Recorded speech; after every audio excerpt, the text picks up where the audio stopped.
Premium Android tablets aren't very common, and it's hard to find a use for them beyond multimedia and gaming. Some companies believe there's more you can do with slates, though. Case in point, Samsung is targeting creatives and multitaskers with its Galaxy Tab S3. Its included S Pen stylus, HDR-friendly Super AMOLED display, solid performance, and long-lasting battery make it a good multi-purpose tablet.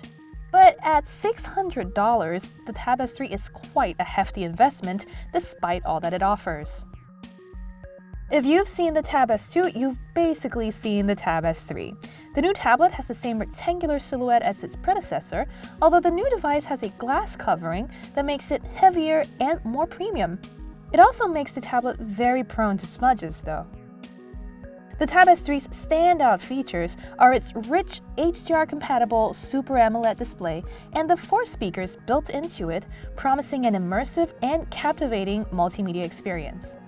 The screen certainly holds up, providing a vibrant canvas for videos and games. When you view HDR content on the Tab S3, objects in the shadows become clearer and easier to see. But HDR content is not widely available yet, so this feature is limited in its actual usefulness for now.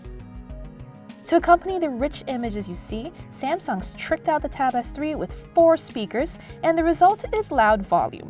Also neat is how the device uses its accelerometer to understand how you're viewing your content, say landscape or portrait, and will adjust its audio output to make sure you're always getting surround sound.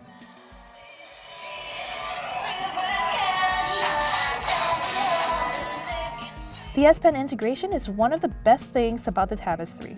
First of all, the stylus comes included, although it doesn't have an onboard holding dock on the tablet, but it's a joy to use. As the pen hovers over the tab screen, a little circle appears to track its position. Using the button on the S Pen side, you can activate Air Command to access shortcuts such as Create Note, Smart Select, and Translate. That last one lets you pick a word with the stylus to translate into your desired language. Drawing with the S Pen is addictively smooth, and I really enjoy drawing shapeless blobs with it. It's basically the S Pen for the Note series of phablets, except the pen itself is bigger and easier to hold onto, and you can get more precise thanks to the larger canvas. Better still, using the stylus as a mouse replacement made it easier to lean back and scroll through websites or navigate the OS. It's not easy to get a portable keyboard right, so kudos to Samsung for coming tantalizingly close with the Tab S3's $130 keyboard accessory. It has a magnetic cover to cling onto the tablet, and the latter conveniently sends data and power to the keyboard via a Pogo connection. Better yet, this thing has amply sized letter keys, a satisfyingly deep travel, and support for shortcuts like Alternate Tab, Ctrl-C, Ctrl-X, and more. But like many other makers of keyboard companions for 10-inch tablets, Samsung makes some missteps. The undersized Enter and Backspace keys, for starters, make reaching for those buttons difficult. The lack of a right control key is an annoying inconvenience, but more frustrating is the mostly useless language key to the right of the spacebar, which could have been used for better functions. Thanks to its quad-core Snapdragon 820 CPU and 4 GB of RAM, the Tab S3 was mostly fast and responsive. There's a slight delay in launching apps like Camera and Chrome, but once they were up and running, the apps performed well. Synthetic benchmark tests put the Tab S3 just behind the Google Pixel C, which packs a powerful Tegra X1 processor. Samsung's tablet beat Lenovo's Yoga Book, though, which uses an Intel Atom chip. On our battery test, the Galaxy Tab S3 took out the competition with its 11-hour and 50-minute result. The Pixel came in at slightly more than 8 hours, while the Yoga Book was just 40 minutes shy of the Tab's runtime. Few Android tablets on the market try to be productivity powerhouses, which is smart since the OS simply isn't good enough for that purpose. That didn't stop Samsung, Lenovo, and even Google itself from trying, though. The Tab S3's most obvious rival is the Pixel C, which costs the same and has a similarly premium build. Samsung Slate comes with the S Pen and has a more brilliant display, making it a better device for creatives.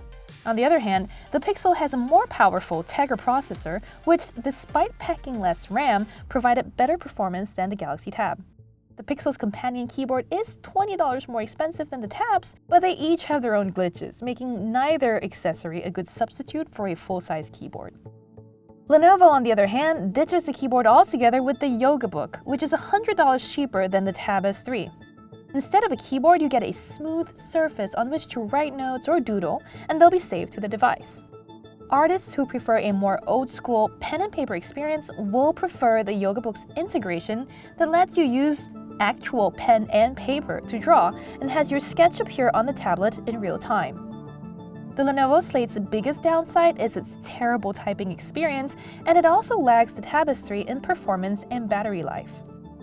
If you're simply looking for an Android tablet on which to watch videos or play games, there are plenty of more affordable options from the likes of ASUS, Nvidia, and Amazon for you to consider. Ultimately, the Tab S3 is a solid utility tablet that does nearly everything it promises. It provides a bright, vibrant display and booming audio for enjoyable binge watching or gaming, and a fluid S Pen experience that digital artists will appreciate. Its long-lasting battery is also a bonus. If you're willing to overlook the cramped keyboard and don't find the $600 price as exorbitant as I do, the Tab S3 may just be right for you. Everybody else might want to save a little money and get a more affordable and just as functional Android tablet.